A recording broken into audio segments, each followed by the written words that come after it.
Maybe coffee. Something.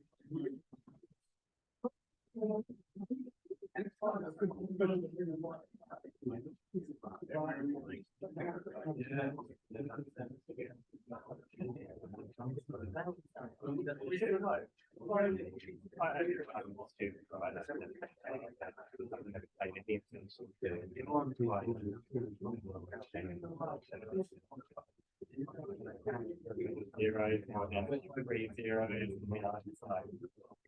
he's throwing out that. Exactly. Yeah.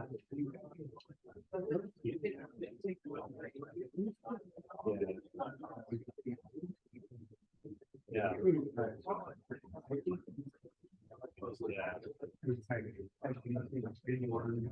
Yeah. Oh yeah, nothing can go wrong. Yeah. Yeah.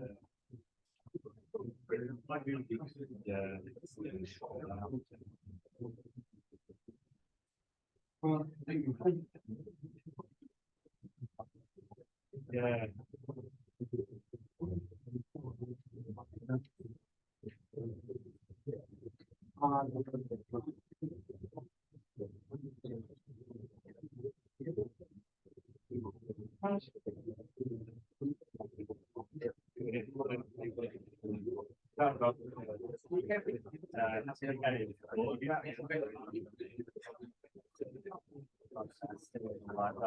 Just like if we send you back to labor, actual firm, otherwise we'll just get out of here. We rush here and see.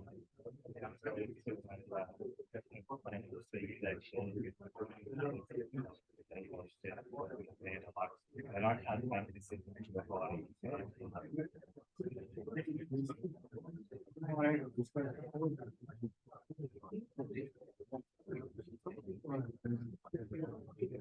Yeah.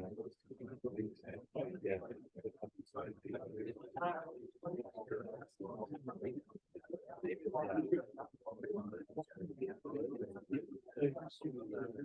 Like, well,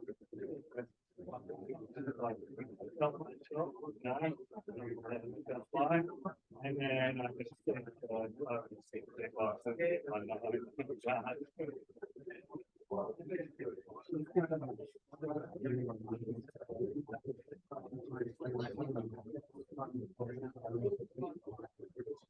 yeah.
Yeah, I think it will. Yeah.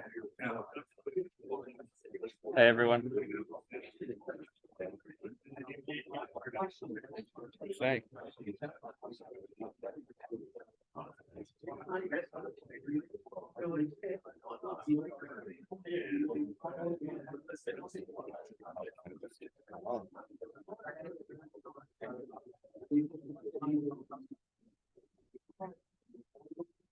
Hey everyone, if you'd like to start taking some seats, we'll get cracking in a minute or two. So pick your favourite table and let's get going.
Okie dokie. Welcome everyone. My name's Paul Angus for the evening. I'll just get my slideshow to start working.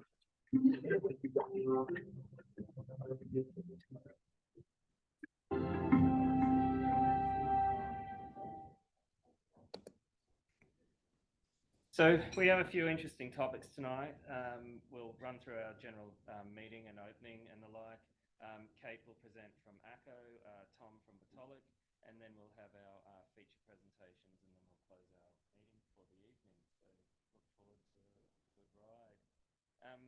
Thank you all affiliates for coming along tonight, and thank you to our corporate members as well who are in the room, and also thanks to all our members.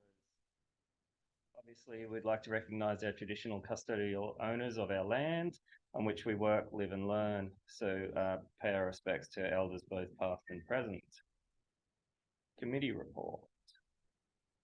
So there'll be a few different speakers who'll jump up and talk to some of these topics with a little bit more knowledge than myself.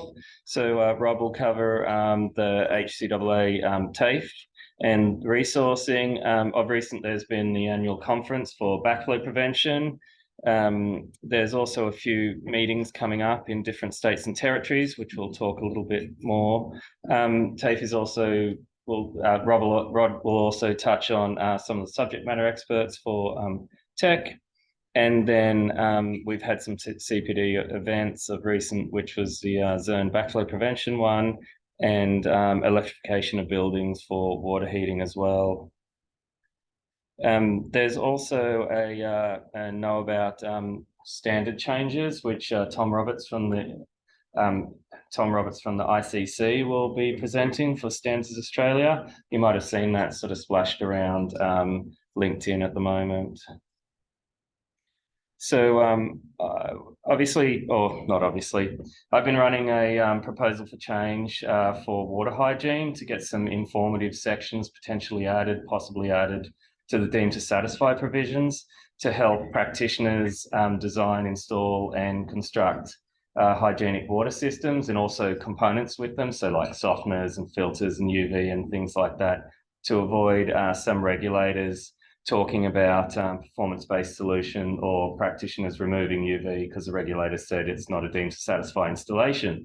So I'd like to thank Viga, Rehau and WSCE for their contribution to that project. So we've been able to engage a microbiologist by the name of Annette to assist us on that venture, to firm up some of our proposal for change with a little bit of the realistic data as to how many infections and the like are caused by waterborne pathogens, mainly aerosoling in showers and taps and things like that. So that proposal for change is probably 80% complete now, and we might splash it around internationally as well, just to make sure that we've sort of covered the market. Another group that we have at the moment is a proposal for change for testing and commissioning. So at the moment, with some differing systems, obviously the original standard was written for copper tube, so 1500 kPa test for 30 odd minutes, thereabouts. But it doesn't necessarily give good consideration to some other jointing methods nowadays, such as press fit. So there's differing requirements across different press fit manufacturers for copper tube. And so this proposal for change will recognise that. Potentially, it'll suggest a 300 kPa low pressure test to start with, and then cycle that up to the old tick the box 1500 kPa, plus giving some consideration to PEX, temperatures, and of course the polymer material itself, how it does relax and pressures change over time. So hopefully the proposal for change, if accepted, will see a differing method for testing and commissioning and validating leak-free in water services. So another little bit. So if you're excited about that and want to help that working group, feel free to reach out. Happy to take the support. Young engineers group. So the HCAA is always interested in young people, and the committee's been talking about how we can take steps to sort of interface and introduce a few more young people. So water flow subcommittee. This has sort of taken a fairly exciting change. So Brennan's at the end of his first project at the moment, and there's actually a water demand calculator that is about to be released to members. Ta-da, ta-da. So you'll be able to calculate or probable simultaneous demands to 99th percentile based on occupancy within dwellings, quantity of dwellings, quantity of fixtures, and it'll also give you a bit of a bar graph between the actual flow rate as calculated and the old deemed to satisfy provision extrapolated.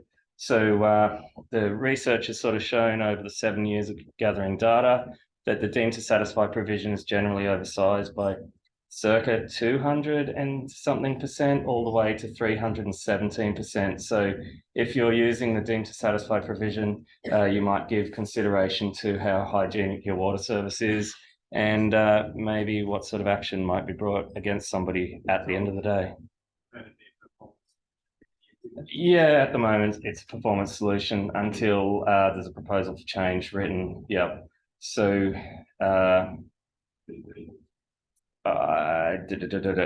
you might have seen that the Building Code Board has been updating their performance-based requirements. So there is work going on in the background in relation to performance-based criteria, which will eventually lead to updated deemed to satisfy provisions. But if anybody in the community is ever keen to write a proposal for change, there's a form that can be downloaded. It's pretty simple.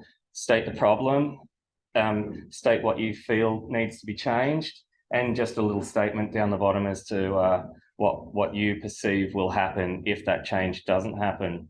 So without these, the office and also standards don't really have much to build a workbook on, other than their own opinions as what needs to change. So I guess as a community, if there's anything that needs to change, put your hand up and either yell out to the HCAA and we'll help.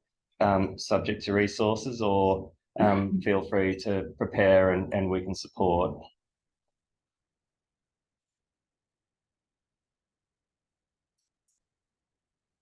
I somehow lost that celebration slide, but so HCAA was founded in 1973.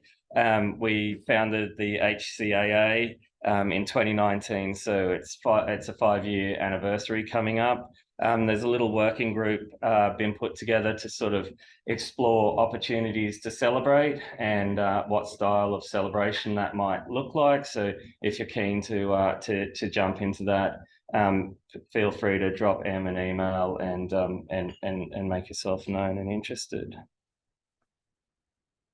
So a few additional meetings coming up in Adelaide, Sydney, Tasmania, and Canberra. I won't read the dates out, but they're up there.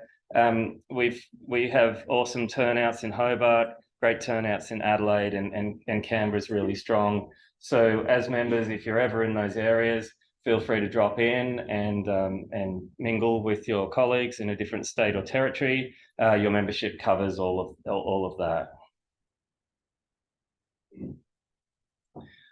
I'll just hand over to Rod for a moment or two to sort of run into the education space a little bit more. Thank you. Thanks, Rod. Thank you, Tom. Hi, everyone. Rod Ware, for those that don't know me. One of the education managers, Stephen from Vega is our other, Steve Reardon, I should say, is our other education manager. There's a couple of things I want to tackle tonight. Firstly is that we're still starving for teachers. We have had some feedback kind of saying this is a TAFE problem. It is not. The reason being, TAFE can only employ people to teach the diploma that hold the diploma. So if our industry and our members that hold a diploma don't put their hand up to teach, then we have no teachers. At the moment, we have 3. I've said this numerous times before. We currently have a class of 33. They'll finish mid next year, and TAFE would be more than happy to have 3 cohorts running side by side if they had teachers, because we still have this waiting list hanging around. It's around about 190, 200 people that are keen to do the diploma. Gladly, we have a few students here, which is kind of cool. But look, the point is, if we as an industry aren't going to train the up and coming consultants, it's going to fade away again like it did 2015-ish kind of thing. So I really implore you all to think about teaching, particularly those that are probably, mid to high 40s. I did get a phone call from Leon Dimino this week. He kind of said, oh, yeah, look, I'm kind of keen. That sounds good. I said, but hang on, you've got a few kids, right? He's like, yeah, I've got 4 under 10. I said, look, thanks for your offer, but you're not probably at the right point in your life to be taking on a teaching role. Like, don't get me wrong, there's a few hours involved in it, marking and obviously the classes themselves. But it's nice to hear from Leon, but he's maybe sort of 5 years away or more from putting his hand up. But I know there are people in this industry, not all here tonight, but please talk to your colleagues, talk to people that may not even be in the HCAA, but they hold a diploma. If they go and do a TAE and have the diploma, then they're able to teach. And it's relatively simple as that. Like, we can't do anything different. Holding that TAE is a requirement for any RTO in Australia. So we can't bypass that and just say, oh, well, I kind of know what I'm talking about. I'll figure it out in front of a classroom. That needs to be done. There are numerous ways to get a TAE. Some are as short as 5 weeks, some are 12 months. There's a bit of work in it to produce the assessments, but I would say that, it's very rewarding, the work that you do. I cannot tell you, every week I walk out of the class, I'm like, that was a good night, So there is that element of giving back to the industry and training the other up and coming people. And I just fear that if we let this diploma kind of fade away, that we're back to sort of recruiting mechanical engineers that don't get taught anything about building hydraulics and plumbing services. So I'll add to that the current cohort that we've got are finishing about June next year. After that, I'm going to have a break. I don't know how long. Hopefully a short one, but I just need a bit of a rest because it's been a pretty heavy few years. I say that in the sense that that's, what are we talking, 8-9 months away? Plenty of time for some of our consultant members to get that TAE, and hopefully by then we'll have 1 or 2 more teachers or more that can step in and help deliver the course. Like, there will still be teachers at TAFE, hopefully, but the whole point is at the moment they are struggling to find diploma teachers. They got heaps of, well, they have Cert 3 and Cert 4. They don't have heaps. They're still scrambling for them as well. I think I heard a rumour, Rod might back me up, I think there's something like 9,000 Cert 3 students across the state. So it's a big industry that needs a lot of teachers to keep it going. So yeah, please keep in mind, if you are going to do it come June next year, there will certainly be an opening for a little while. On top of that, I would like to just recognise Rod Jackson, who is here. I can't, oh, it's up on the back table. So Rod Jackson, if you haven't been made aware, so Rod used to work at TAFE, has been there for a number of years. He was very instrumental in getting the HCAA involved with TAFE and sorting out the contract that we had with them to develop the diploma material to get the diploma going again. He has since kind of moved on and is now at the Master Plumbers, still largely in a teaching capacity and making sure all the apprentices are doing what they're supposed to do. But Rod's going to retire as of the end of this month.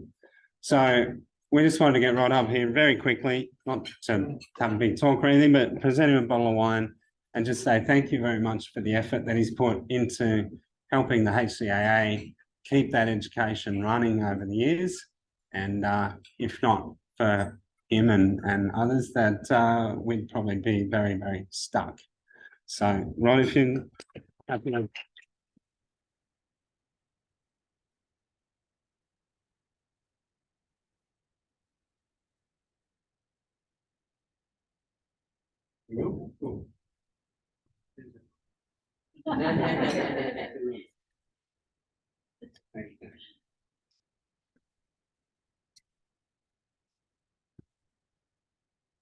Yeah, thanks, Rod. I'd just like to also congratulate Rod Ware.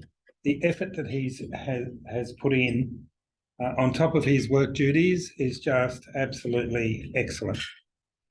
He certainly deserves a rest. The amount of work that he's done in doing the TAE, as well as coordinating the meetings with TAFE, in getting the resources through and ready to be presented to current students that are enrolled, has just been absolutely outstanding, and I think he deserves a round of applause. Thanks, Rod.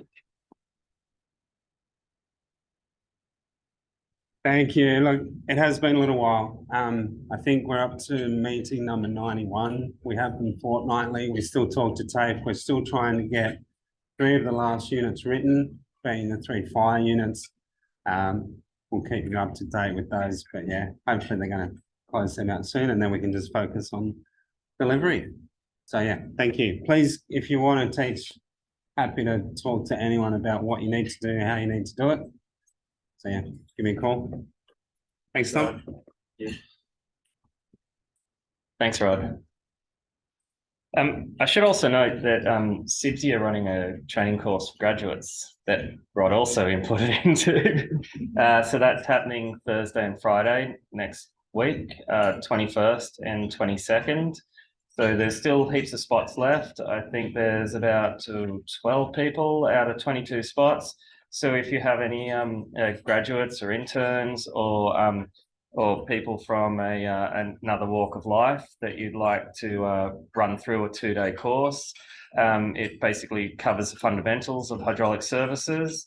and identifies the key principles of each, the componentry, some of the base calculations and considerations. So have a Google on the CIBSE website. The course should come up. It's run in Sydney, 66 Clarence Street.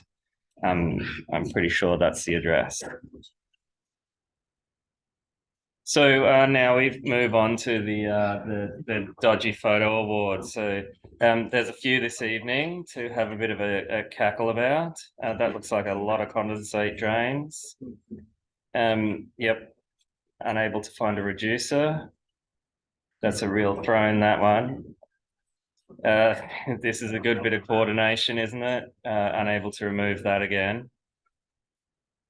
Not actually too sure what's going on there, but it looks a bit unusual.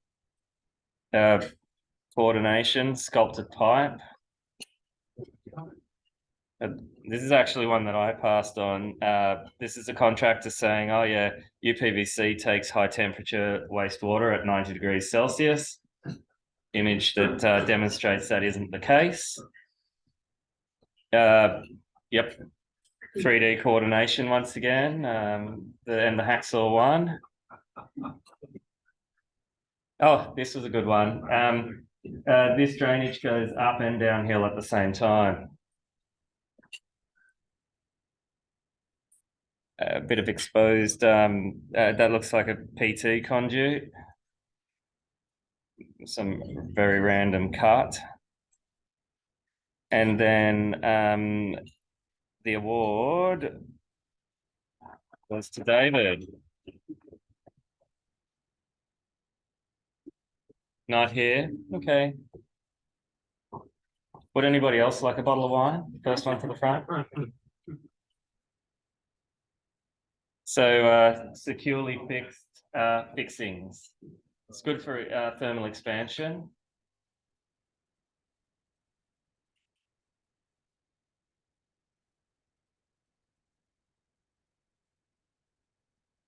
So we now move into our innovation segment, where two of our affiliates jump up and talk a little bit about some of the special projects that they've been working on, and some of the interesting products and ideas and systems that they're coming up with. So I'd like to welcome Kate Jennings from ACO to the stage. Thank you, Kate.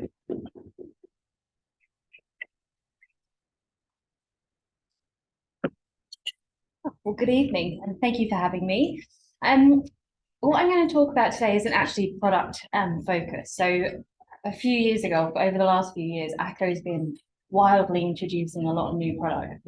And we've kind of calmed down on that in the last couple of years, but instead what we've been doing is developing more of our design services. So that's what I just wanted to touch on this evening, was really just to recap and also just share some newer design services that we have. So hopefully you're all familiar with ACO, otherwise I'm not doing my job properly. But you'll know that we do a lot of trench drains, but also a lot of other products as well, OSDs, access covers, architectural building drainage as well. So we cover a really wide spectrum of products, and we make a lot of them here in Western Sydney as well. So you're dealing with an Australian manufacturer as well. So I'll start on the trench drainage and those services. So we've got a few different things here. Run layout drawings. So this is really handy if you're designing sloping systems to tell contractors what bits and pieces go where. Also installation details for all of our systems, as I'm sure you're already aware, plus channel and grate hydraulics as well. So I'll talk about the full version of the channel sizing program in a sec. But first, we released this, I think last year, maybe the year before, an online do-it-yourself calculator for sizing up trench drains. So this is restricted to our classic drain kind of range. So maybe not something that you would specify kind of day to day. But how it works is you just put in a little bit of information about the specifics of your project. So the catchment size, the rainfall intensity that you want to use, how long the run is, the distance to the outlet, that sort of thing. And then you just choose which system you want to use. And then it gives you this little traffic light kind of thing, a little graphic for the specific scenario that you put in.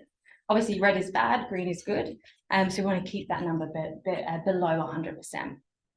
So that's really handy for like early kind of concept designs. What we also have is the full version of that program, where you give us more information about your application, plus like load passes that you're trying to achieve if you're working into any depth restrictions that you need to fit the drainage within. And what we do is we give you this massive pack of information. In there, it's got all the information about our assumptions, like how we get to that number, the specification information, and then the analysis as well. So amongst other things, what we'll tell you is at what capacity both the trench drain and also the grating is operating at. Again, obviously wanting to keep them under 100%. So you can do that across all different types of projects. This was a food processing project for stainless steel channels, but also stormwater as well.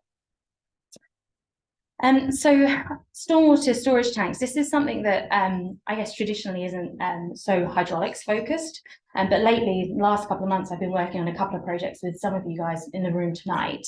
So I just wanted to touch on this. So in case you haven't seen this product before, Stormbricks is our stormwater storage tank. So you can either have this as an infiltration, retention, or detention system.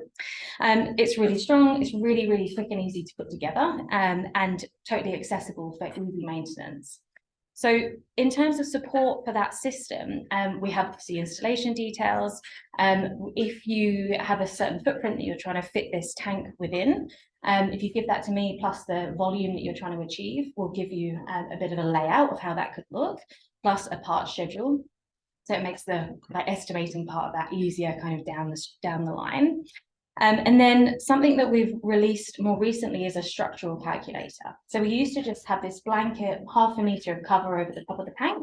But this structural calculator just allows you to play with those numbers specific to your application to see if it's going to work. So I'm going to try and match this video, which haven't had great success with. So this is another online program.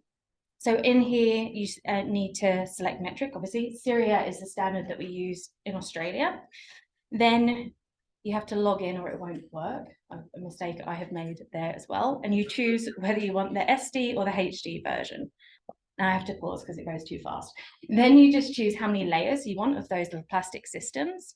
And then the cover depth that you're looking for, the minimum maximum cover depth, plus any influence of the water table on the tank as well. Then you're choosing your loading scenario, the type of finish you have at the top, and then the soil as well. And then what it does is it takes all of that, it checks it against the Syria standard, and it generates this little report that tells you, again, green is good, red is bad. So in this case, that scenario worked.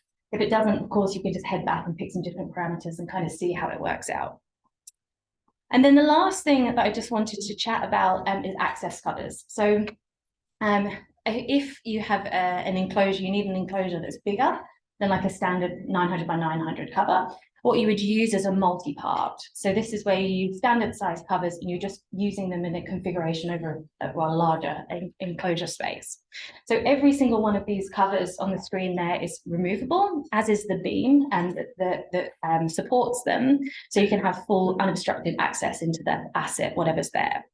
Now, again, because these like combinations of all of these covers are pretty endless in how you configure them, we've got another online program. All you do is put in the clear opening that you want, the load pass, and it'll give you a heap of different options and generates a little drawing. So that can be helpful, helping your structural friends out as well of how you intend for this element to be integrated as well. So that was what I wanted to chat to you about today. This is our team, New South Wales sales team, also our technical services team as well. We're all based in Sydney and here to chat for anything that you've got going on. Obviously, I'm kicking around tonight. Hopefully, maybe I can send you some links. And it's nodding, that's great.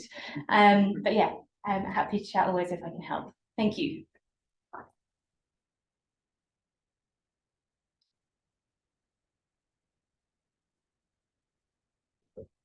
Thank you, Kate. That was great. Next up is Tom from Vitolic. Welcome, Tom. Thank you.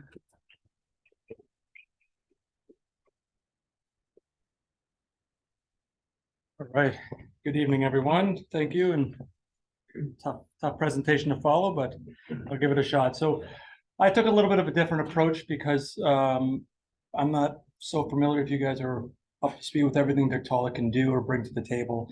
You know, from the hydraulic side, it's a little bit more recognized, but I was looking at more of the potable water and making sure that watermark is part of the system in which you're looking at.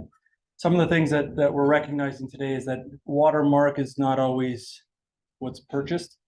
So when you're looking at potable water, if you're buying, copper is one thing, but if you're looking at stainless, when you get into some of the higher pressure systems, there's not many stainless fittings out there in larger pipe sizes that are actually watermark approved. So at Victaulic, we do have a full watermark approved product range.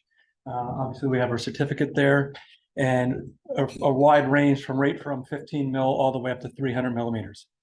So depending on the pipe size and what you're looking at, I know obviously Australia typically goes smaller. We look at copper for small bore, but now we see a lot of the larger pipe and higher pressure pipe going into Schedule 10 stainless, and I've even seen some of the Schedule 40 stainless that's going down that path.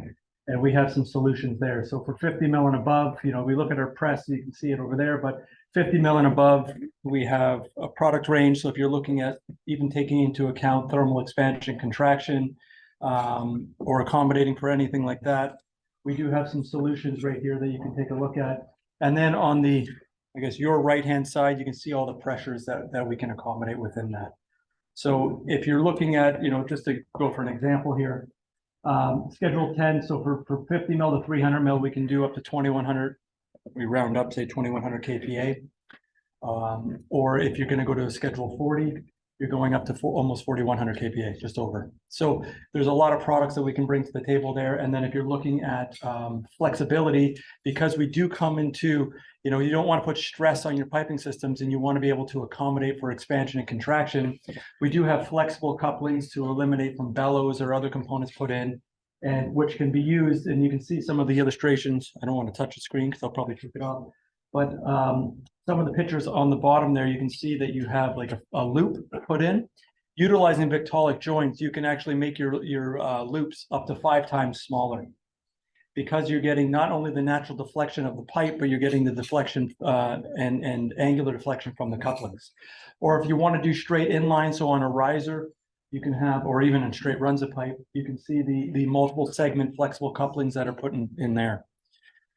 So we do have full submittals and everything all online. The good thing with Victaulic is there's no fire watch, so you can install it on the site. You can prep pipe, install everything right on site. You don't need to worry about fire watch or anything like that after. And the good thing at the end is that you know what you're going to get. So I do have some pictures, and I do for those who may not be a fan of Victaulic, these are like the horror stories, and I understand that. But just knowing what your system actually looks like. So if we're considering potable water, and this is a building that one of the pictures might be a building that I live in. So I consider that when I'm pouring my tap water, is what your pipe actually looks like. And you can see the burnt black pipe, or even the QA/QC that's being done on some of the welded fittings that you can see in here. I think I might have been able to weld these, but this is just something that you need to consider in, is that, if you're a building owner or a consultant, or if you're the owner of a company, what is the quality that you're putting in? So with the Victaulic, it is a clean process. You can see it look, obviously, maybe our pictures or I'm being a little biased with them, but it's a little bit cleaner. Obviously, the pipe's not burnt, joints are put together, and then you get some good benefits from it. So the good thing with our products is majority of our products are a visual verification if it's installed correctly. So there's no extra NDT testing or any X-raying that needs to be done to make sure that your welds or brazes are fully penetrated. So you can take a look at that. Looking at the actual system, that came in a little bit off, but that's okay. Obviously, you can get full rigid joints, so you get the same hanger requirements as a welded system. All the joints are self-restrained. So if you're using a rigid or a flexible, you can accommodate for noise and vibration attenuation. So around your equipment with the bellows and various components that you have within there, we can help eliminate those, which sometimes can be weak points in the system, and then accommodating for deflection or expansion and contraction. And I think these slides came in a little bit funny, but that's okay. You know, giving you the opportunity for 360-degree of alignment and bringing your pipe in together, having a union at every joint. So if you're tying into in a system later on, you don't need to get in and cut and weld or braze to get into your system. And then having installation ready technology, which you're not taking products apart, you can just push it on. And this really didn't come through well on this slide here. That's okay. There's a couple better pictures here, but it's just showing so no flames for when you are joining the pipe. You're not looking at burning the pipe together. Lighter than if you're taking a look at flanges. So if you're looking at weight restrictions in systems, so for hangers and so on, so forth, and then just ease of material handling. So that's what I had for you guys today. If I know we had about 7 to 10 minutes here. So if anybody's interested in any more information, my contact details are up there. You can reach out to myself, Andrew's in the crowd as well. So feel free to reach out to either of us, and we're happy to assist with any more questions. Yes. A quick one. I haven't seen the multiple joints stacked together before. Yeah. Is there a limitation on how many you would stack together in a row like that on the same piece of pipe?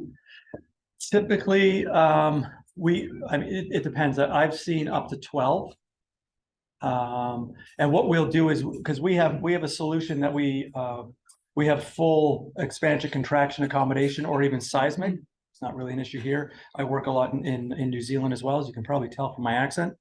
But the seismic, we do multiples with that, but we'll design the system so that we can anchor it, and then you can accommodate with these components. If you need more, we can also accommodate with that change in directions, or you can do more, but it's typically because I think the 12 will give you up to 75 mil of expansion contraction. Yeah. I'll keep passing through. Very good. All right. Well, thank you very much. Enjoy the evening.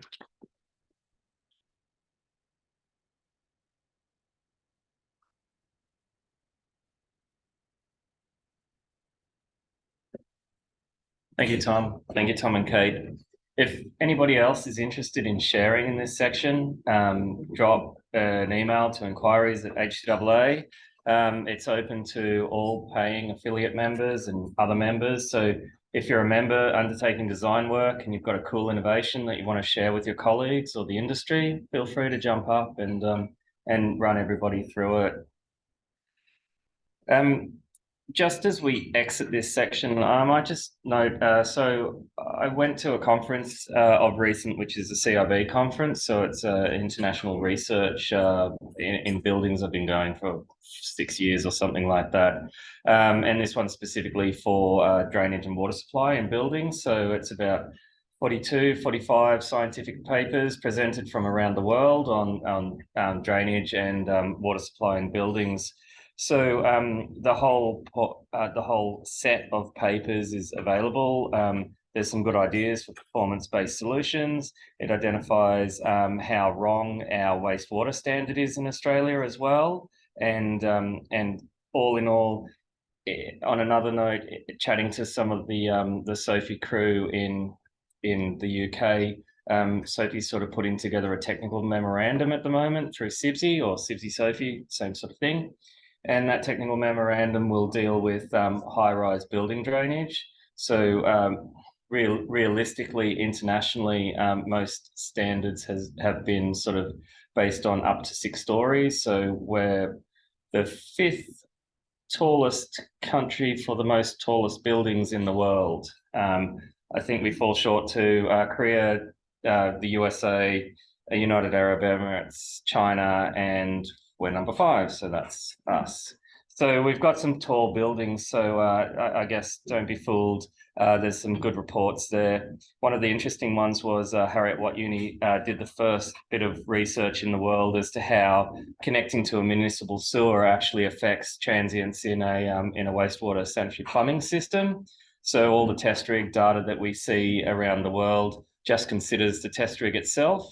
It doesn't actually consider how the sanitary plumbing system is affected in relation to transients when tested. So that was quite an interesting paper. So I'd probably suggest everybody takes a bit of a look at that one.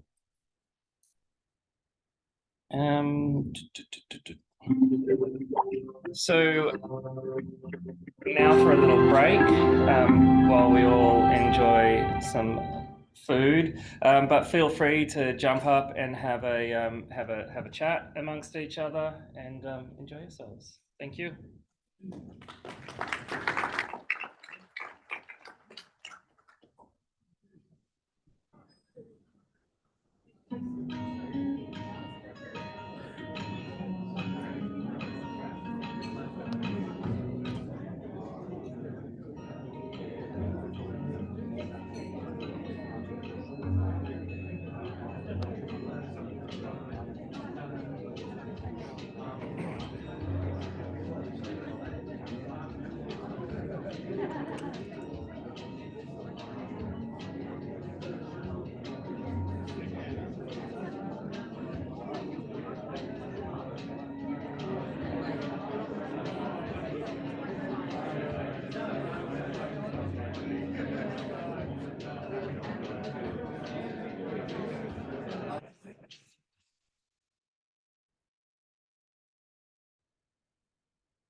Oh.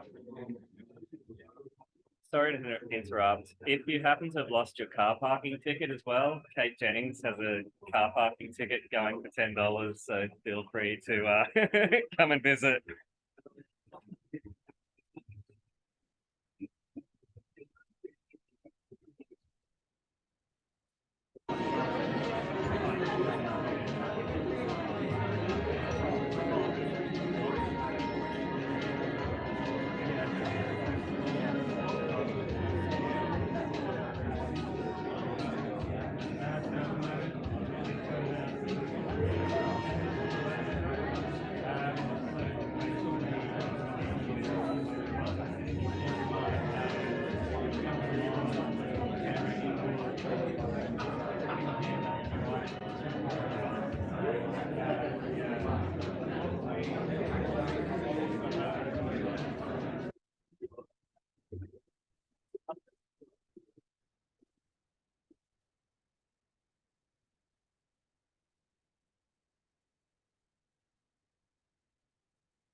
Sure, I'll get away with it. There's no way you'll know. Yeah.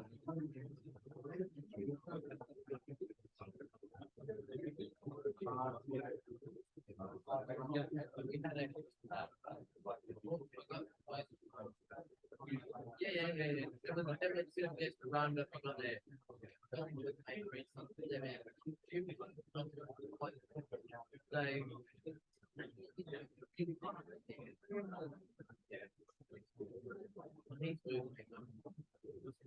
Right here,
I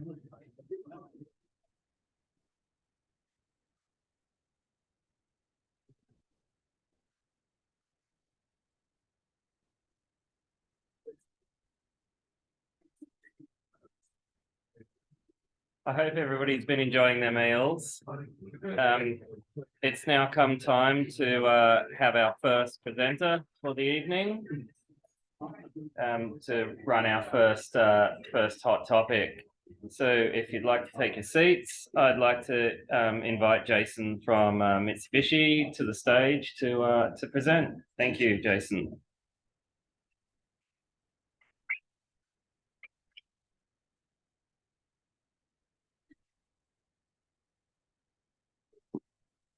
Can you just teach me how to drive this, Oh yeah, please, mate? yeah. I don't touch anything except for this button, and it seems to. That does the trick. Yeah, it does the trick. Yeah, yeah. So that's the slide. Yep. That's on. That's one. It's cool, man. Thank you. Good evening, everyone. First off, thanks to Paul, who's not here tonight, but thanks anyway, and to Emily for having us. We've been graced with the presence of the air to water manager tonight, Trent Miller, all the way over from the land of the long white cloud, sunny New Zealand, to have a bit of a talk about our product, which is a CO2 heat pump. We've been around now for around 9 years with around, what would we say, probably 3 or 4 years of compliance sort of approvals and that sort of stuff before we got started. So just a quick rundown on the company. We're Mitsubishi Heavy Industries, so part of the original Mitsubishi Group.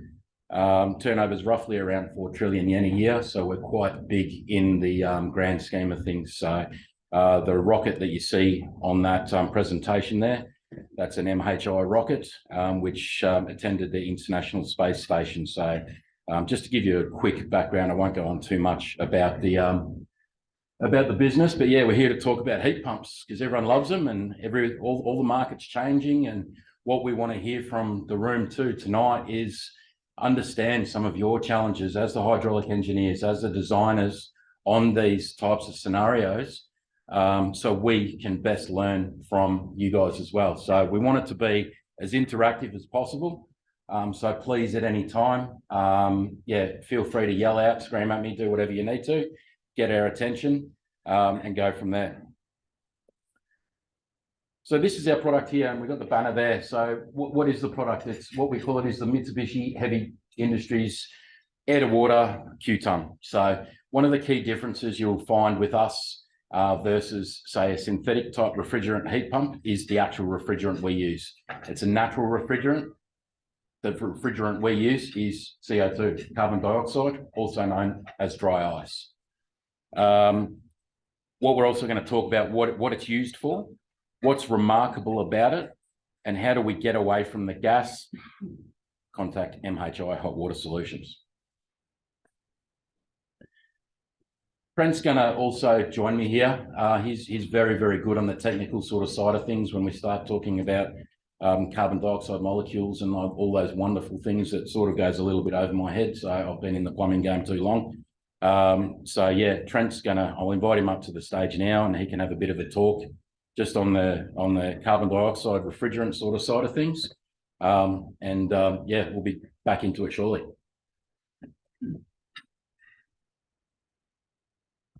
I'll quickly go into, I guess, the history of heat pump in Australia. A bit of hot water is what we're trying to do a lot more research on.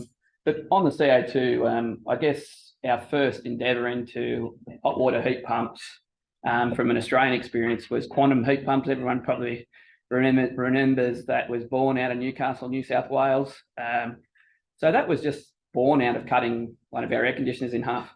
So the old synthetic refrigerant at the time might have been 134A or even before then, you know, so massive environmental effect of that of a multiple on the ozone layer of about 3,000 or 4,000.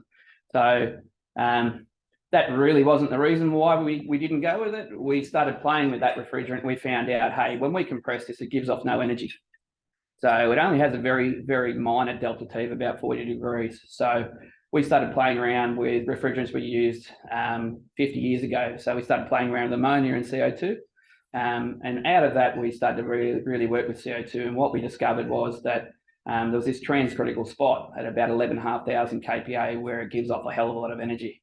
So we do 60 to 90 degrees out of it. So there's no reason why we can't do an installation exactly like a gas boiler. You know, we do different sort of pipe, I guess, piping schematics in a boiler because we don't want to return heat to the unit. Where with the gas boiler, we always want to return, 45 degrees, so it will condensate and be more efficient. With our unit, we want to take it as low as we possibly can and heat it as hot as we possibly can in one given pass. So that's what's changed, what's gone on. What we found out of, if the unit was sitting there tonight, it was there, we'd have about 5,500 kPa of pressure sitting in it to begin with, rightio? So it means that if the Muppets that warehouse our equipment have dropped it, it's all over in about 60 seconds. So we're looking at an 18 to 20 mil thick compressor wall on it. There's copper pipe that's hand silver soldered that's in the low side that's as thick as your finger. So it's a serious piece of equipment compared to a air conditioner that's been cut in half and rebadged together. So now we're seeing everything have to go to a lower GWP refrigerant. So what we're getting is we're going to start to see a lot of migration now to propane and butane, which I really am scared of the consequences of seeing fridges cut open compressors with flammable refrigerants. At the moment, the industry is using R32, and it's a dumbed down refrigerant. And even those people don't realise they're a heat source. So we've already had some barbecues through our air conditioning and a bit of experience there. So yeah, that just gives you a bit of an idea of what refrigerant and why we've chosen this type of equipment. So the experience that we've learned out of that, I guess, you can look at Shangri-La Hotel, Core Group hotels. We've done some of the biggest hotels in the country. We're specified on some of the biggest buildings going in at the moment in the country. So it's really starting to get that momentum. All of our air conditioning equipment that goes out, because it has that lower pressure, sort of 600 or 700 kPa at resting, tends to leak out when it gets dropped and gets mishandled. So with our equipment, it either turns up full of refrigerant ready to go or nothing in it at all. And it's all over in under 60 seconds. So you have 5,500 kPa coming out of you. What we've discovered out of that is we're going to have massive operational hours on a machine. So if you have a VRF air conditioner out there or a synthetic hot water heat pump sitting outside, you're lucky that you're going to get 40,000 hours. If you get 40,000 hours out of compressor, you give yourself a high five, you've had a great install. We have only ever replaced one compressor as an exercise and had just shy of 80,000 hours. We cut it open, it was like brand new inside. So massive difference to what's going to now change the heat pump industry. So, and I'd speak on every bit of machinery that comes out of Japan for our competitors who are also in the industry. It also applies now. So it's nothing magic we're doing. It's just CO2 as an element, gives off a lot of energy and lasts a long time in an installation. So we started to find that synthetic refrigerants eat away at the actual steel in the compressors as well, and that's why the life is diminished significantly. So yeah, I'll hand back to Jace, but I won't go too much into. If anyone wants to go right into the transcritical refrigeration side and I guess the critical sides of CO2 as a transcritical refrigerant, I'm happy to go to it.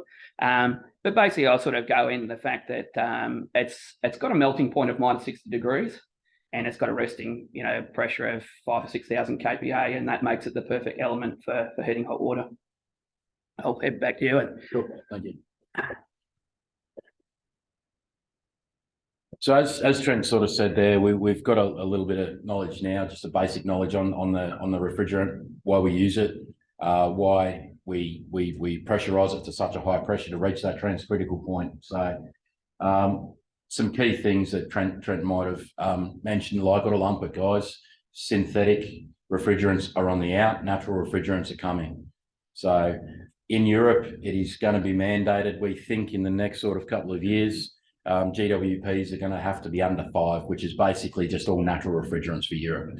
So we're quite governed by what Europe do, MHI.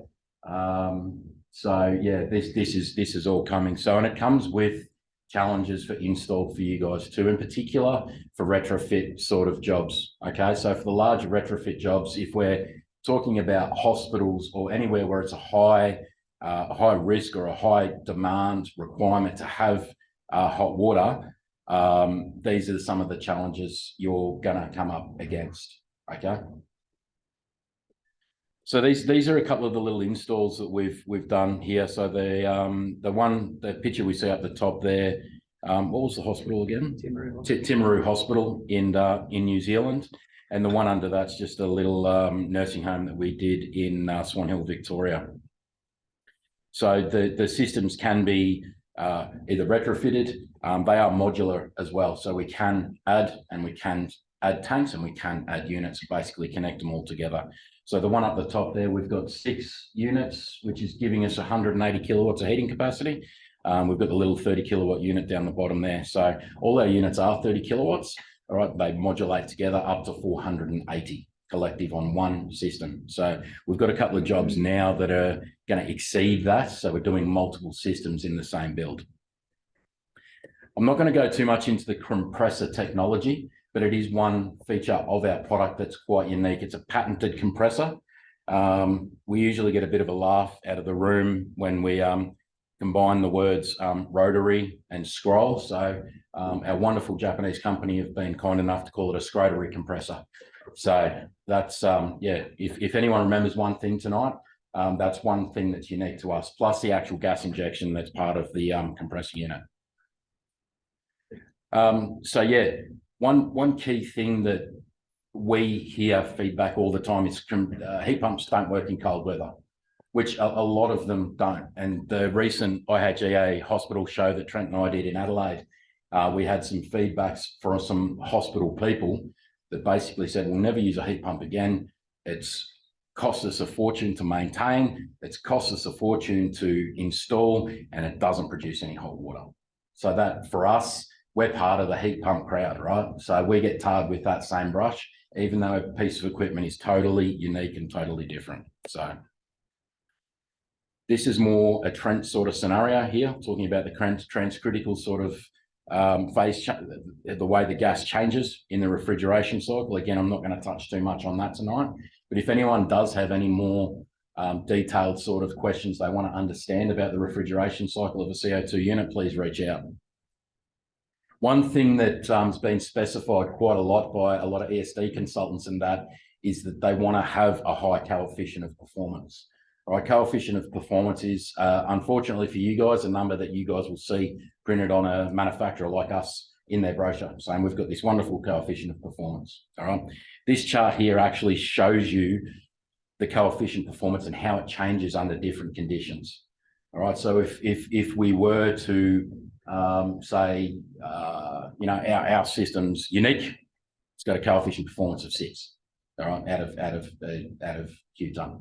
Realistically, an intermediate season, an average number is 4.3, and that's what we're comfortable with stating. All right, so it will get up to 6, but on average it is 4.3. So you guys need to be really mindful of that too. When we're talking about coefficient performance, what does that mean? At what conditions does that mean? Does that mean a 50-degree temperature rise from 12 degrees? Does that mean a 5-degree temperature rise? Probably the really key point in that is, and to unpack that a little bit on COP, so when anyone comes to try and sell you a hot water heat pump, that unit shouldn't need a backup element to begin with. Right?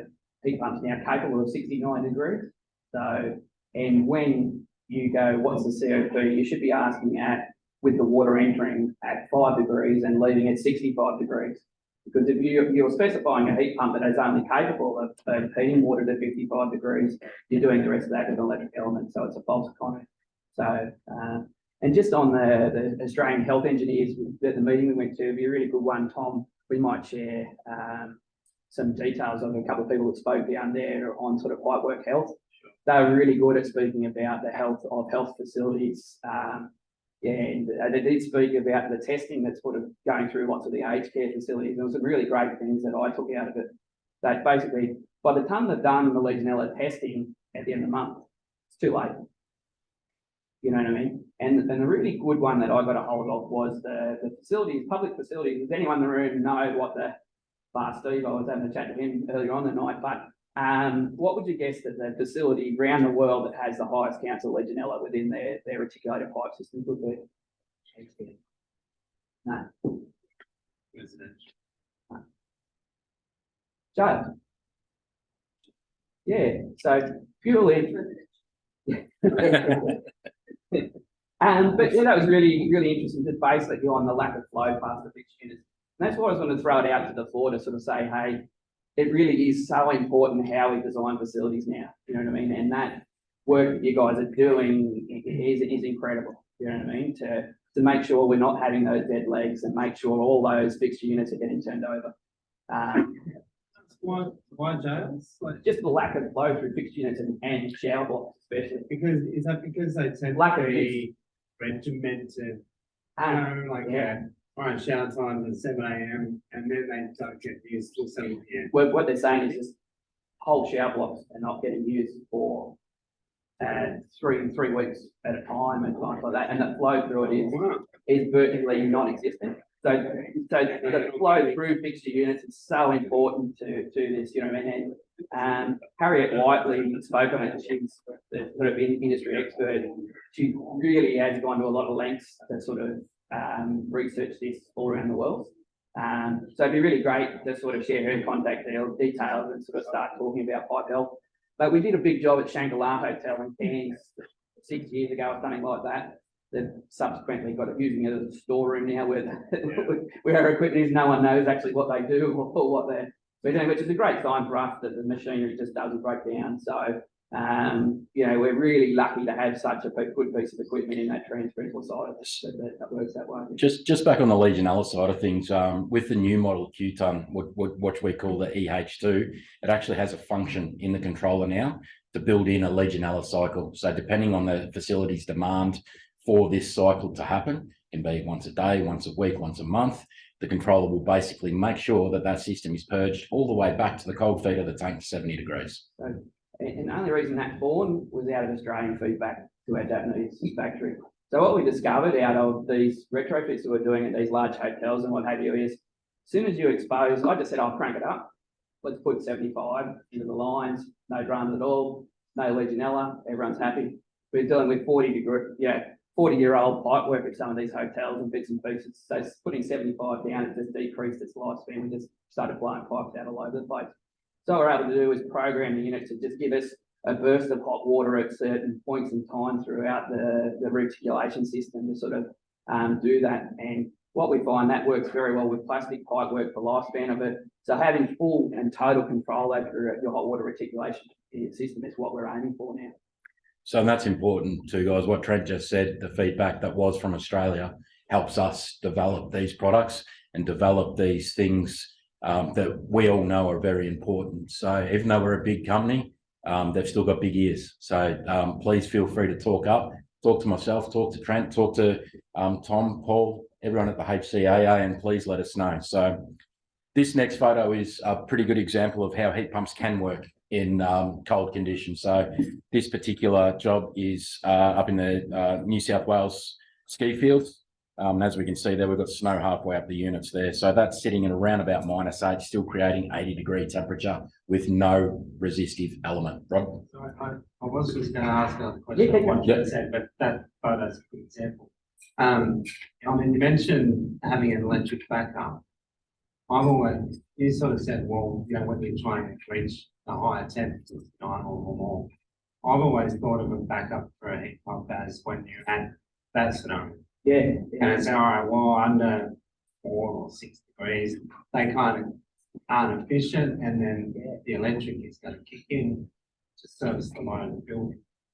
Well, my experience started with commercial heat pump when I recommended it for the plumbing company I work for. I said, we're doing a job out in Orange, and I said, here's 2 commercial heat pumps, and went out there in Orange, and we had 0 hot water on it, -2 morning, and up till sort of 8 degrees, we had very little or no hot water. And then I abused a Japanese engineer online about 10 years ago, and I was a keyboard warrior and told he was on drugs and this stuff would never work. But it's the melting point of CO2 being minus 60 degrees enables us to produce 9-degree hot water down to minus 25. So you're saying that's one of the bigger differences between what we're currently using. Definitely. And then when I first started, we were basing it off the amount of units and the run times of the equipment were based off synthetic refrigerant air conditioners and hot water heat pumps that we had. But we've never had this equipment before, and what we're starting to see in the lifespan of it, Shangri-La, I specified in a call group back in the day, I specified 5 units. They had 2 of those units off for 12 months. So what I've realised is I was just dramatically oversizing what we're doing. So we're refining what we're doing now down to a few equipment. And as far as an energy, there's going to be a real push for everyone to move as the price of power will double again, and the price of gas is going to double again in the next 12 months. You know, it's really going to go up. So to give you an idea, we're not suitable for every job. So, you know, we work with a consultant up in North Queensland, and he specified us for a massive job, and we'll cut straight off the specification. When the person that's going to operate the building is not in the controlling, doesn't get the benefit of those low energy prices, there's no point putting it on. So, like, talk to us before you specify it, because there's nothing worse than putting something on paper, I believe, and having it removed. I don't like that experience, and I didn't like it when I was specifying it. That's something that, you know, we've spoken about today too. And look, an idea, a 3-phase electric line heater, which has become a bit of a rage at the moment. One of those electric line heaters probably draw 26 amps a phase. Right? Yeah, that's what one of our units take to do. It'll make enough hot water for a 100-room hotel.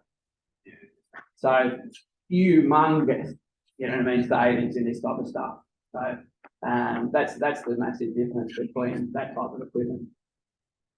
So just to broaden it a little bit, I know we're hydraulics consultants as well. Anyone who is interested in the mechanical side of things as well, this is a job we just completed, a Camperdown in regional Victoria, which is a 50-bed nursing home. It's got around about a 800 metre to 900 metre ring main, combined warm water, hot water, and heating hot water with this particular job. So this was the first one that we sort of completed. It's been a really, really good success. Client is really, really happy, saving around about the $30,000 a year on energy costs versus their town reticulated gas in Camperdown. So our biggest hotel, 300 rooms, would have an 80K gas bill a year. And we can probably knock that down to about $6 grand in power. That's the top end, but as soon as you jump into heating as well, they have huge bills, 150, 160, 180 grand in an aged care facility for running their gas equipment. So all of a sudden we really want everyone in the hydraulic field, and it's nothing against mechanical consultants, but we want you guys to design this type of equipment. We want you involved with how this goes down, you know what I mean? And I think the common sense that we bring to it and the actual practical knowledge of application of using hydronics to heat buildings is something that we all, you know, I'd rather this side of the field than the mechanical side of the field, because I just don't think their experience is as valuable as what we've got to offer for. So another challenge we've got, because we're all about challenges, being hydraulic engineers, so is a heat pump in a plant room. So at the end of the day, a heat pump, any of them, whether it's us or any of the competitors in the industry, we're air to water. We need air to create hot water, right? Plant rooms don't necessarily offer that. So right there's a pretty good example. This is Shangri-La Hotel in Cairns, as Trent mentioned. That is in a plant room. It is louvered, so there is some ventilation in there. But what they've been able to do here, they've been able to absorb the heat of the chillers that are sitting right next to them. And because we're absorbing that heat, we're rejecting the cold air, and that's going back in, and that's actually performed increased the performance of the chillers significantly, as well as we're pulling that waste heat off the chillers as well to be able to put that into our hot water. One thing I just want to mention too is the importance of watermark. For us, it's not just about compliance, it's about maintaining the performance of the equipment, right? Most heat pumps really don't like hot water going back to them. That's why they're unique in their design, unique in their in their plumbing. So we're very unique, even again. So, and what we do as a service to the hydraulic consultants is we'll actually come up with a line drawing for you guys. And then we've got the CAD files and all that sort of stuff, and you can put that into your drawings as a 3D image and go from there. In addition, what we try to do, it's becoming more of a challenge, but we do try to attend every site in the country, either myself or Trent. And so far, we've managed to get to, I think, 95% of the sites right around the country and deliver 100% good outcomes for every single project.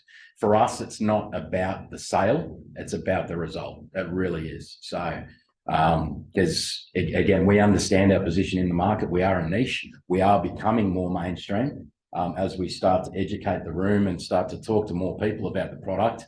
And as we ourselves gain more experience doing different things, as Trent said, we're now specified in some very, very large buildings around the country, with some going in very shortly. So this is the MHI air to water differences. So this is the way we go about it. We understand the project and the hot water requirements. So first thing you'll get from us, if you say, hey, Jace, we want to look at this hotel in North Sydney that's this amount of storage, this amount of rooms, we'll do a sizing calculation. Our sizing calculations are data that we've collected globally, which will best represent what we think the actual hot water demand is. One thing that we see, and I think most of the room would agree, is that a lot of hot water systems are massively oversized. All right, we try to refine that as much as possible because a couple of reasons. Number one, we don't want any wastage. And number two, our equipment's not cheap. It's not a cheap bit of kit. We want you to get, or we want the owner and the stakeholders to get the maximum out of the equipment they possibly can. All right, so number three is we work with the hydraulic engineer to ensure the correct plumbing design. We're a bit backwards the way we heat hot water. Anyone who's interested, I can talk to after this presentation about some of the piping diagrams. I've got my laptop here, so I'm happy to show you. And then importantly, we engage with the contractors on site, both the electrical, the mechanical, and the hydraulic plumbers to make sure that they screw it all in together. 90% of our issues, and I know it's a bugbear for a lot of hot water manufacturers, not too different to us. So we train the facility staff as well on how to get the most amount of performance. Say, for instance, they've got a big solar PV setup on their building. They want to use that, consume all they can instead of exporting to the grid, which you get bugger all for now. We want to put that into our hot water and use it as a thermal battery. So we draw that down overnight. Our factory trained technicians, where our service manager was going to attend tonight, but he hasn't come. All of our factory techs will attend site. Well, not all of our techs, but our techs will attend site wherever it is in the country. So whether you're in Esperance, whether you're in Darwin, whether you're in Cairns, or whether you're in the middle of Sydney. So you'll always see our MHI technicians attend for commissioning. So, and then ongoing, important for us, we want to build case studies. We want to talk to more people about our equipment, how it performs, how it's benefited the customer, importantly. And importantly, how easy it is to install for the contractor as well. So once the contractors get their head around it, we've got contractors now that are coming back to us saying, right, we're doing the next one here. So in particular, in places like Canberra, where we do have those really, really cold temperatures. We just did one, when was that? A couple of months ago, when they had that record -7 morning. That was the day that we started the Q ton. So yeah, so that's yeah. Just want to finish with a few key points. All right. So I'm not going to bang on, and apologies to anyone that if everyone's still awake, thank you very much. Key points when specifying Q tons. All right, CO2 refrigerant. We spoke about the GWP and the ODP. These things, like what Olympia guys, they are becoming more and more relevant. My wonderful state of Victoria, our home state, there's a few of us in the room, they've just banned gas. All right, so low GWP refrigerant heat pumps and even other heat pumps are becoming the norm. Very high coefficient of performance. Let's check our coefficient performance before we go specifying something that we think is a really good coefficient performance. Let's look at the data. Let's actually have a really good look at it and see the difference with a synthetic refrigerant versus a natural refrigerant. Smaller smaller footprint than a competitor's equipment. So a lot of our main competitor in this industry, we've found out that we're about half the size, which is a challenge for you guys. I get it. When we're limited for size and we still got to achieve the green rating for these types of jobs, we're a much more compact solution. We need half the storage of some of of our competitor equipment. So when we're 6,000 litres of storage on a reasonable size building, our competitors will be 12. Plus they'll have 180 kilowatts worth of electric element backup. None of that's required with us. Directly watermarked for not only for compliance, but to maintain performance. All right, again, we're directly watermarked. So the water that goes through the heat pump is the water that comes out of the tap.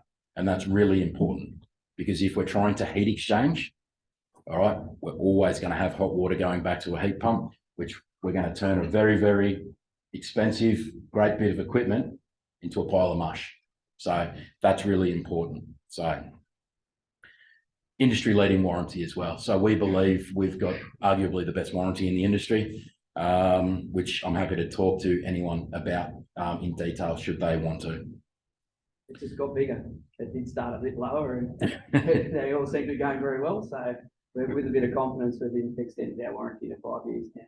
As I mentioned too, no electrical or gas boost required. So bear in mind too, we can do Q-tunnels preheat systems too. So we've just recently done a project in Tasmania where we're actually preheating water to 85 degrees to preheat for a diesel steam boiler in a fertilisation plant. So its capabilities are quite unique. So we've had great success in dairies as well, where they do need that high temperature 90-degree water. We've had units now that have done 60,000 running hours doing 90 degrees, 2 cycles a day for the last, however many years that works out to be. So, and to date, the units haven't been touched. They should probably be serviced at some stage, but yeah. And we'll throw out a challenge to any synthetic heat pump or air conditioner that's done anywhere near those hours and still running. So the design life of our equipment is 15 to 20 years. So depending on water quality, depending on some of those things that are out of our control. So. But did I miss a question there? All good? All good. Yep. And as I said, yeah, 15 to 20 year design life. So that's about it from us. So Trent and I will be here, hopefully having a beer in a minute. And anyone who's got any questions, Clive? How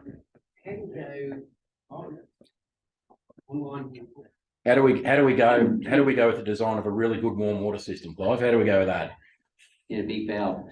How do you go with your neighbours' ratings?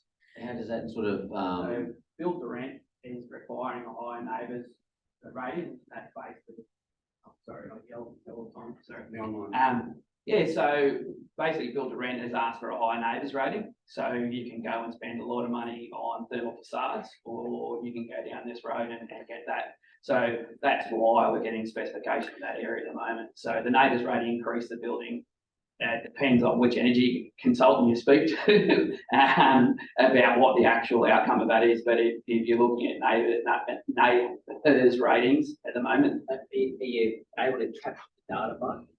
Yeah, so we've successfully got those buildings increased to a higher rating, and I don't specifically know, but I think it's by staff.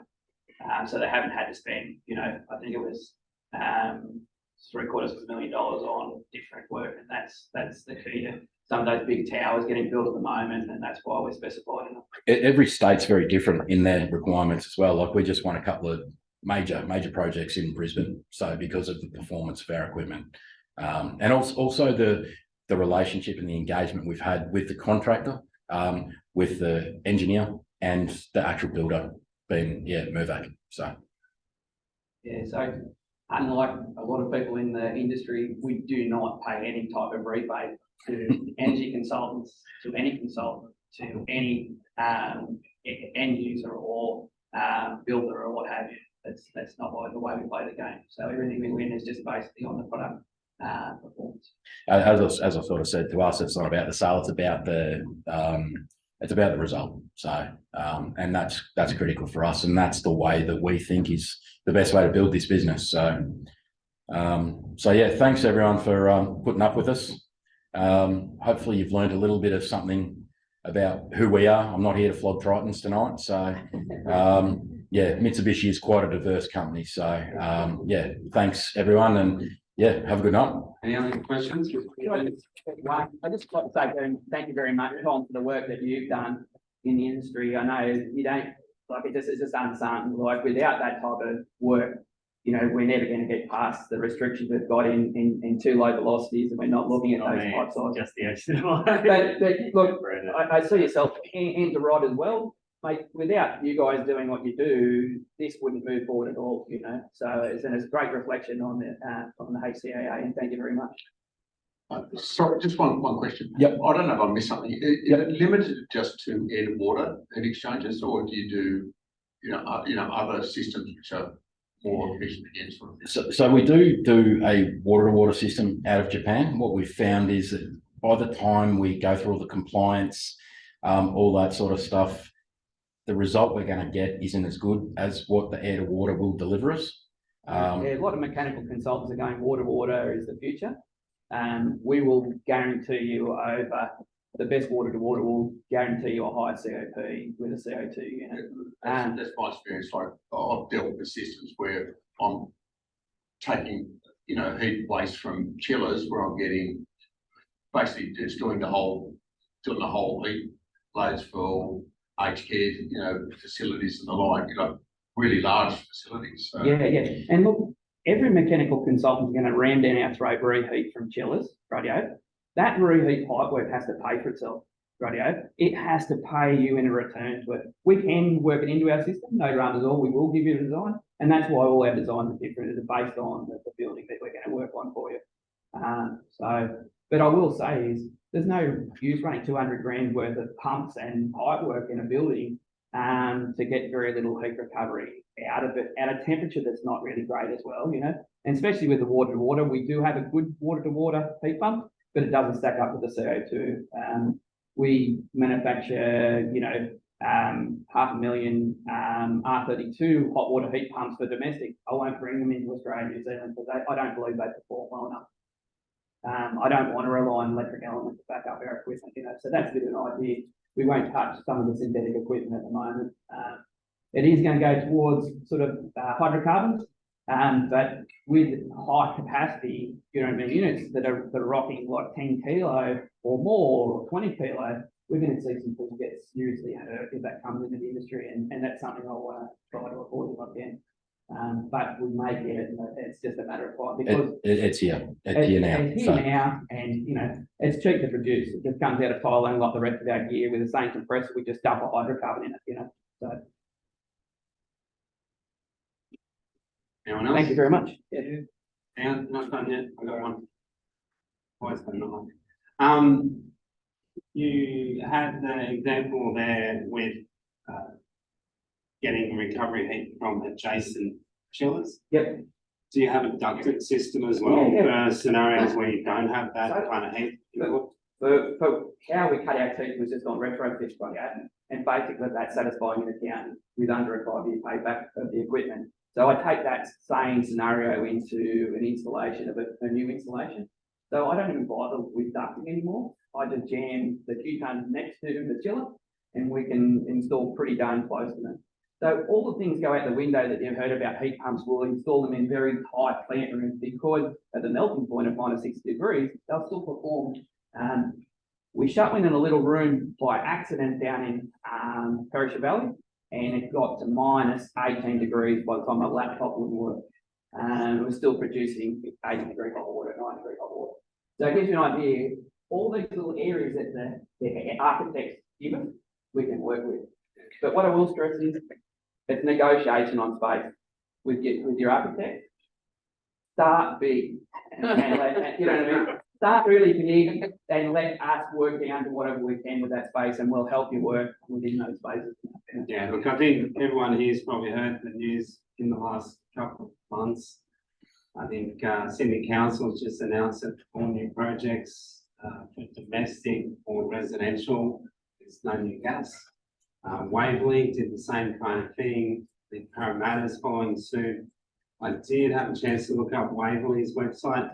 Bez kind of says, well, can't have gas, but you can have hot water plant as gas fired.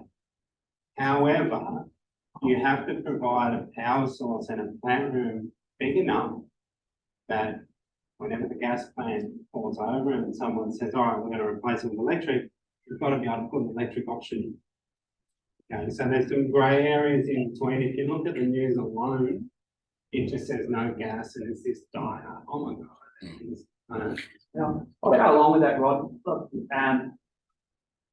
primarily, I'm a plumber in everything I do and the way I look at things, and I do believe gas has an important role within these facilities to play. I don't like the blanket ban. I got to go and look at a massive gas boiler for a council, and I won't say people, councils or whatever, but it was here, and I said, you've just spent 150 grand on a new German gas boiler head. Like the ratepayers have to pay for that again before you pay. We go and look at another heat pump, and I recommended that it wasn't an install that we should look at for another 5 years. And there is horses for courses in far as your buildings. Like if you're representing a client that's going to sell, he's going to lease the whole thing off the plan, and he's not going to get the bills, or he or she is not going to get the bills of that building. Why? And you've really got to look at the requirements of the building. The worst thing we can do is be taken off the specification. I don't like it, So don't look at who your client is, look at what you're trying to achieve before you're madly rushing, because we do go to some of the big consultancies and we're talking to only the very junior people within the companies, and they just get polarized by it and go and specify for every single project that comes out, and that's not good for anyone in the industry, isn't it? So. Yeah, look, I think that space is going to increase with what's on build to rent at the moment, where you do have one owner, they're going to own the whole thing. They are much more inclined to take on a system like this and reap the benefits. One of the other challenges we've got, and I've got to put some more energy in it, is our wonderful energy retailers as well. So, yeah, thank you. So, thanks, guys.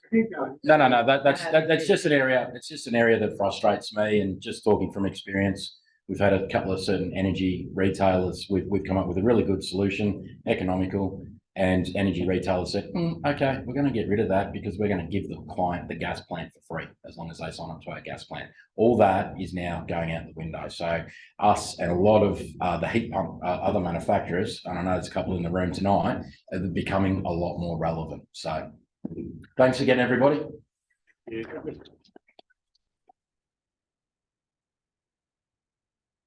Thanks, Jess.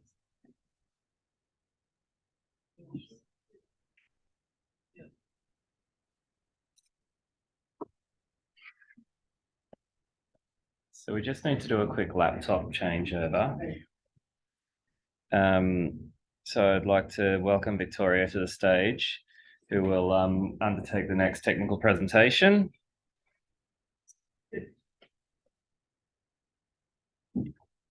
How can I help you? Right.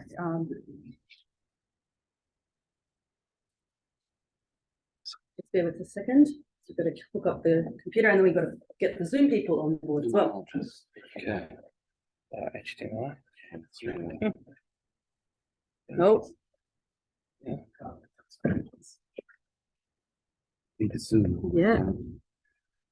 That's not the right. No, okay, can we not do that yet? We lost the link to the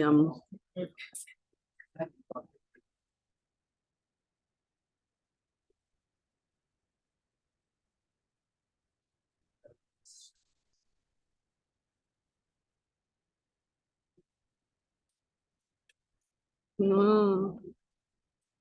This Photoshop.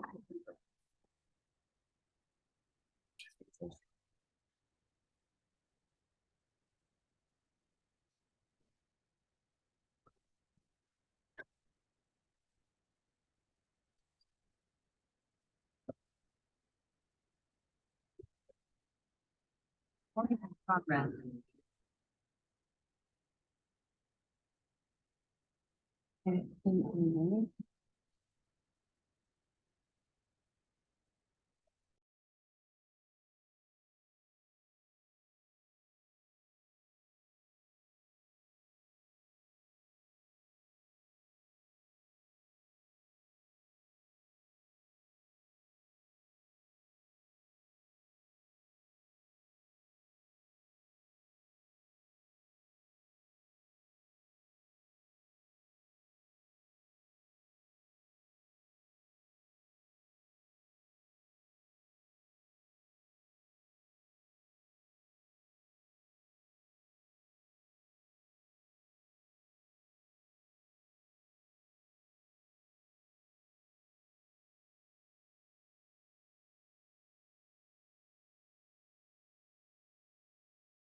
Unmute. Dobra. Ja idę. Ale było od pierwszego slajdu.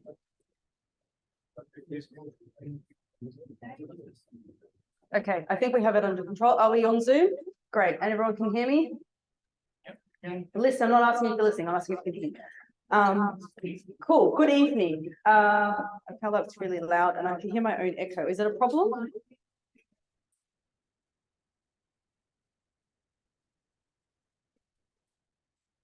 Okay.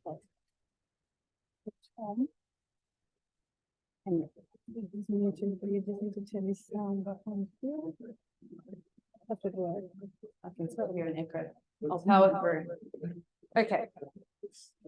So before we launch into the last presentation tonight, I'm going to ask my colleagues to put a cross section of the product I'm going to show you tonight on each table. Usually I work for them, but tonight they're working for me. And while they do that, I'll tell you a little bit about us. So we're from Ostec. Sorry, it's all good. Bothering anyone else, or is it just me? Is that better? Can you guys hear an echo? Because I can hear an echo. I'm trying to figure It's out where probably being the wine then. I think it's Tom's. It's fine. I've worked through it. Okay, so Ostec is an imported distributor of pipes and fittings based in Witherell Park. We've been in operation since 2014. Ostec was founded by Alex Zakowski, whom some of you might know. He's just, you can wave if you want, Alex. That's him in the middle. And my wonderful general manager, Simon, who now owes me a raise. And I'm definitely the least qualified to be speaking to you today, but my name is Victoria and we'll see how I go. Kind of to reiterate what the lovely Mitsubishi people were saying, at Ostec, we also have big ears, I guess we could say. It's really important to us that we focus on strong customer relationships, which we have been doing for upwards of 15 years. Having listened to our customer, we've honed in on the problems they have, and we've been able to develop a couple of solutions. One of those is a PEX crimp fitting universal for water and gas. We were the first in Australia to bring one of those. We removed O-rings from stainless steel sleeved PEX crimp fittings, which is a design we have patented. And we remain Australia's sole supplier of universal copper fittings for water and gas. And it is this drive for problem solving that has brought us here today. We believe plumbing should be quick, simple, and most importantly, secure so that everyone gets a good night's sleep. Introducing the Ostec look. This is Ostec's latest discovery. We want to show it to you today to workshop together some of the opportunities and challenges that this product poses. If you haven't yet, I'd like you to take a look at the sample that is on your table. Pick it up, check it out, show it to the person sitting next to you. If at this stage you have any observations that you'd like to share, I'm more than happy to hear those.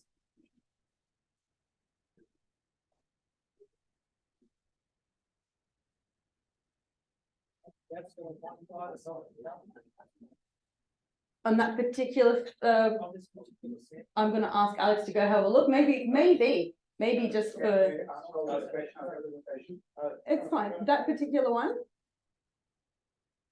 I think one of it's got two fitting or two crimps on it, but one hasn't got the gasket on it. Okay, cool. Thank you. Okay, so if I can direct your attention to the screen for a little moment, we have a graphic representation of how this system actually works. Now, as it's being locked, which we can see here, the fitting along with the gasket inside are forced inwards and down. And it doesn't matter how many times I explain it to people, I have to use my hands, inwards and down. Unique tongs were custom made for this product to make that happen. And the lock creates a perfect seal, compressing the fitting and creating two indentations in the pipe. The seal and the dual indentation are unique. We think they're a game changer. basically at the narrowest point of that lock, the diameter is less than the diameter of the pipe. So the pipe is being locked inside the fitting, hence the name Allstep lock. Getting this fitting to come off would be like getting a square peg through a round hole. Anyone here who's ever seen a 3-year-old play with those blocks of things, not going to happen. It's just not coming. We have some footage of different tests that have been conducted on the product. So if you can, again, happy for anyone to tell me what's happening on the screen so that I don't have to explain it. I'm not actually familiar. Is this test conducted typically on pipes in Australia? Or is this something that, okay, so this is something that we've imported as well. So if you notice now, there's 2 red lines, one's been marked on the pipe and one's on the fitting. And during this test, the fitting's being rotated, but the pipe is static. And it's holding water under, I think it's 2 MPa pressure. 1.4 MPa. Okay, 1.4 MPa. Because the product has been designed for earthquake-prone areas, it has undergone a couple of different vibration tests. You can see one here conducted on a 2-meter long section of pipe. Again, under pressure, and seismic tests have also been conducted.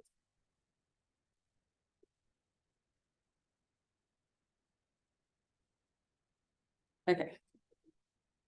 At this point, I'm going to ask my minions again to do my bidding and give each of you a brochure to take home with a little bit of information about the product. So if you could just pass those around. And I'll tell you a little bit more about the system. It is 316 grade stainless steel, has been patented, satisfies the Australian standard for water supplies and gas system, as well as the stainless portion of the plumbing and drainage products standard. Pipes have a standard wall thickness of 1 to 2 mil, depending on the nominal size, which varies from 15 to 168. And we will cover it with a 25-year warranty. Not being sold yet, but we have claimed exclusive distribution of it. And then the gaskets have the same properties as your O-rings for various applications. The product is made in China in a factory spanning 260 acres. It has been used in China for, I think, a little over 20 years. It's also being used across Asia and in parts of the US. And we all know that the proof is in the pudding. So now some pictures of pudding. The product has been used in a couple of airports in China. Athletes' villages built to cater to the 2008 Olympic Games and the 2010 Asian Games. Skyscrapers.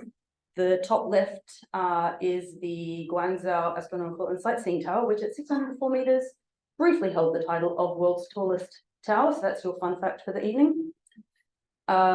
Convention centers, including the New Century Global Center, which is China's biggest building by floor area, as well as a bunch of different buildings, sports stadiums, hospitals,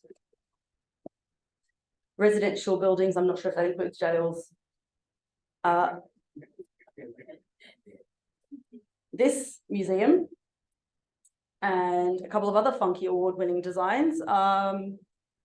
If anyone's nerdy like me, then you may recognize the Central China TV headquarters. That's the building with a hole in it. And the big red inverted pyramid is the China Pavilion from the 2010 World Expo, which remains to date the biggest expo pavilion. So that's the pudding. And at this point, I'd like to invite Alex and Simon to take over. We've shown the product to a handful of plumbers and hydraulic consultants before coming here tonight. The response has been generally positive. Like I mentioned before, we'd like to workshop this with you. If you have any questions or comments or observations that you'd like to share, I'd love for you to do that. But I will tag out and let the gentlemen take over. Any questions? Okay, let me explain a couple of. Dad, for the people on Zoom, would you use the microphone, please? A couple of important points I would like to actually point it to the product. The system is very unique because you can use one fitting, one side pipe of the length of pipes for different application. You can use for water application, for gas, for hot water, almost for anything. Because the advantage of the system is you do not use the O-rings, you use the gaskets. And the product is designed a way you can use different gaskets, depends of your requirements. So using the same product for different application, you're going to be using the same tools, and the product will have a huge advantage because the system is designed the way which you insert the pipes, and we call lock system. How it works? Actually, pulling those two ends together and pressing at the same time. So we did a bit of burst pressure test. We run it on trial. We have equipment capable of doing up to 7,000 kPa. Went up to 6.9. There was no sign of any failure. We're going to do much higher. So we want to make sure the product not but exceed the expectation of the market. Okay. Yes, it's going to be new product. The product is patent. Austin's got the exclusivity for Australia and New Zealand. Okay, and I believe stainless steel is the future of the market. The way things are, the green energy will push the copper and brass prices through the roof, and stainless steel product become more available in the market. The price will come down and stabilize, and a lot of companies will move away from copper. Is there any specific question? Yes, sir. Two questions. Yep.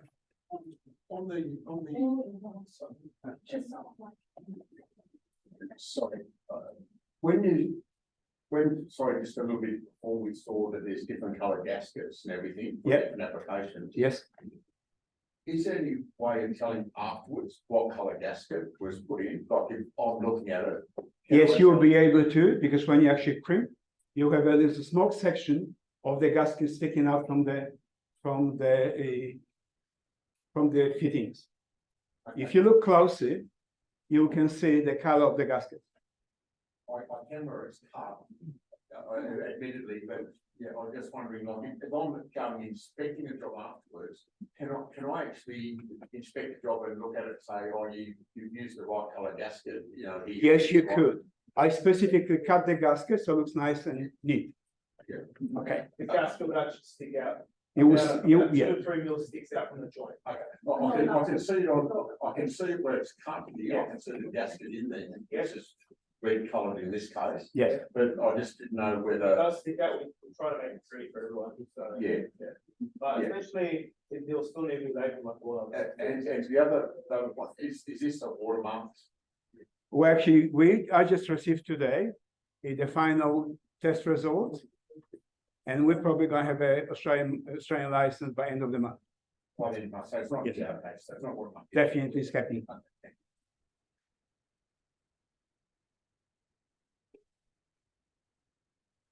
Any more questions? Please be open to ask questions.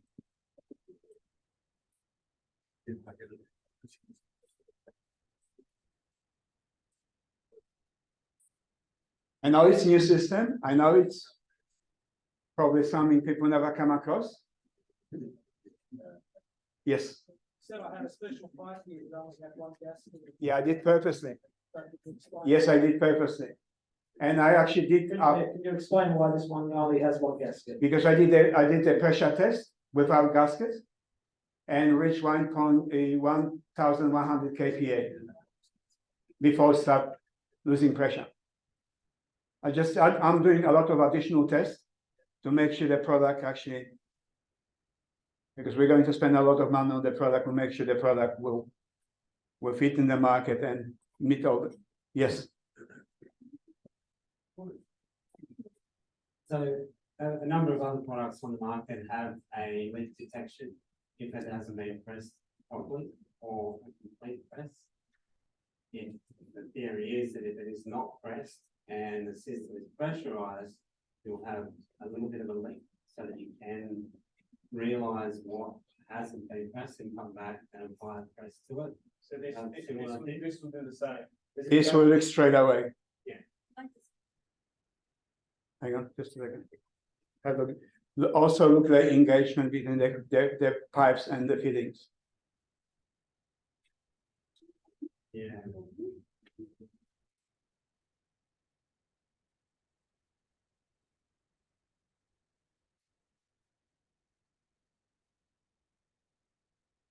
So there's a question from the chat just asking about the tooling, the tongs, if that could be explained a little bit how the pressing or jointing works. Over the Zoom, it might be pretty hard to explain, but we have all the tools here which we can demonstrate. So the answer to that was over Zoom. It might be a bit difficult, but all the tools here, if you want to pop down quickly. Have a look. I can make a suggestion. You can use existing battery tools. What we need to do, we need to provide you with the jaws. Okay, the existing tools, some of the tools will fit our jaws. What I can maybe suggest is that we do for the people here a live demonstration. Ooh. And we record that and we shoot that off as an email to the viewers at home.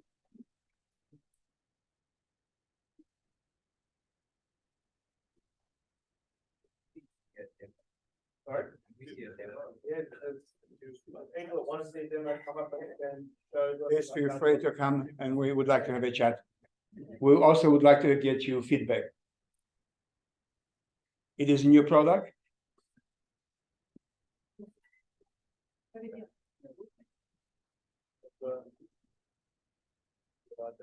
In your display, you're showing materials other than just stainless steel. Could you explain what's going on there, please? They're all stainless steel pipes. One of them is we got a PVC coating on it, just to differentiate between hot and cold water. And also you got as you can see, the goldy color of the pipes. In China they're using for gas. They're going through the chemical process of getting the color. Okay, thank you. You're welcome. Invite them to come and have a look. Would you like to come have a look? You're more than welcome. Yeah, you can see it. Yeah. So you can then other people online.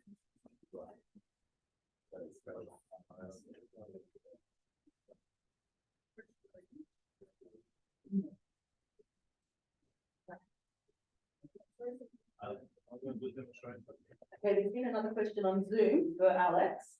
What pressure range does the leak detection work? It's not such thing like, sorry, it's not such thing like leak detection. When you do not crimp, it will leak. When you pressurize, for example, 500 kPa, definitely the system will leak. I think for those online, after just having a look at a non-crimp fitting, there's a substantial gap. You know, like it's not expected by any stretch to hold water prior to a crimp. So therefore, it's very much where other products are sort of suggesting that, you know, we'll hold pressure up to a certain point and still this one's quite in. Yes. So for those online, it's quite obvious that there's no intention for it to do that. No, not necessary. Any others? What's that? Thank you very much.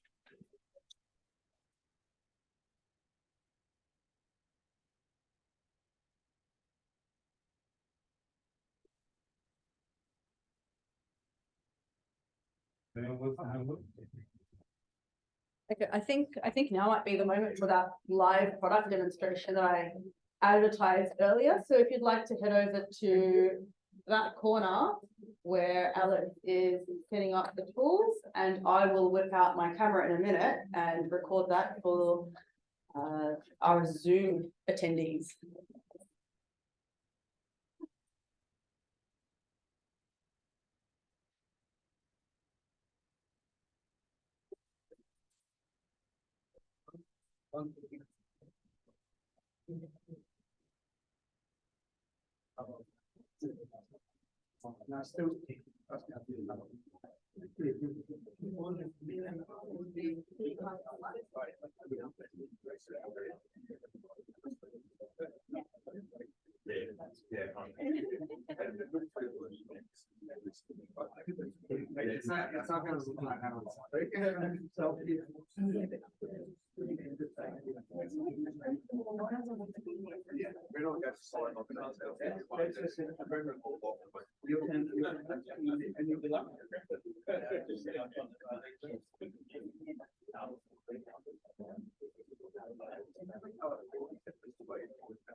The gold one is actually like the reaction of the antibiotic. The red one is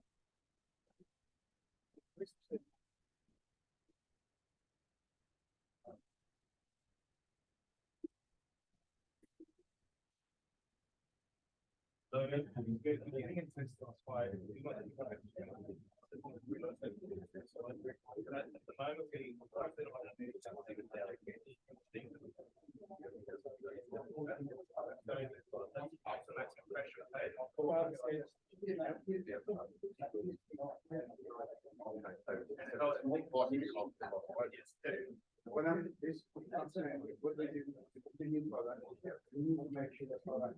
Yeah, no, it's easy. That's very easy. Make sure it's not an issue. We supply. Yes, it is.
Sorry, I'll get Yeah, I know.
That's my